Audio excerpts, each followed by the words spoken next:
Rasman iOS 18.4 versiyasi keldi. O'zgarishlar bor, yangiliklar bor. Hozirga obzor qilib beraman. Uning uchun siz videoga like bosib qo'ying. Birinchi o'zgarish iOS 18.4 da punkt управления ozgina o'zgargan. Ovozni past qiladigan bo'lsangiz, mana prozrachniy holatga keladi, mana ko'rayotgan bo'lsanglar. Yarkis ham xuddi shunaqa prozrachniy holatga keladi va ko'tarsangiz yana o'z holatiga qaytadi. Mana ko'rayotgan bo'lsanglar, ikkinchi o'zgarish Wi-Fi antennasi ikkita dona ko'rsatyapti. Mana bu yoqda ham ikkita dona Wi-Fi antennasini ko'rsatyapti.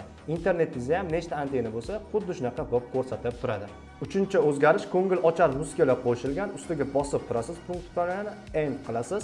Ya'ni ambient muzika qo'shilgan. Mana ko'ngil ochar, zdoroviy va uxlayotgan paytingizda ham mana shunaqa muzikalarni qo'ysangiz bo'ladi. Bularning hammasi tekin. Mana o'zingiz eshitishingiz mumkin.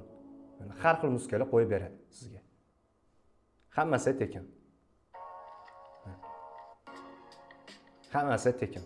To'rtinchi o'zgarish, endi Safari'dan ozgina o'zgarishlar bo'lgan. Oxirgi marta qaysi saytga kirganingizni sizga ko'rsatib turadi nedavniyda. Buni siz o'chirib qo'ysangiz ham bo'ladi. Nedavniy poyezga o'chirib qo'ysangiz, endi sizga chiqazib bermaydi oxirgi marta qaysi saytga kirganingizni.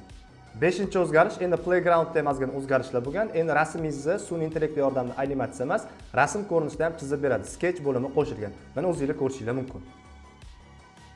Mana o'zingiz bitta baho berib qo'yinglar. iOS 18.4 da 6-chi o'zgarish, mana 8 ta emoji qo'shib bergan. Bir-birligi mana shunaqa yangi emojilar tashsizlar bo'ladi. Mana shu yerga qo'shib qo'ygan. 7-chi o'zgarish, endi iPhone 15 modellarida ham Action Button knopkasiga Visual Intelligence qo'shib qo'ydi. Ya'ni siz xohlagan obyektingizni Google yordamida qidirib topsangiz bo'ladi. Mana Visual Intelligence qo'shib qo'ydi. Mana o'zingiz ko'rishingiz mumkin. Search bosamiz, Continue va Google yordamida mana shu pultni, ya'ni joystickga qayerda sotilishi va rasmlarni ham chiqazib beradi, mana ko'rayotgan bo'lsanglar. Juda ham zo'r. Endi iPhone 15 modellarida ham bor. Oldin faqatgina iPhone 16 modellarida ham bor edi.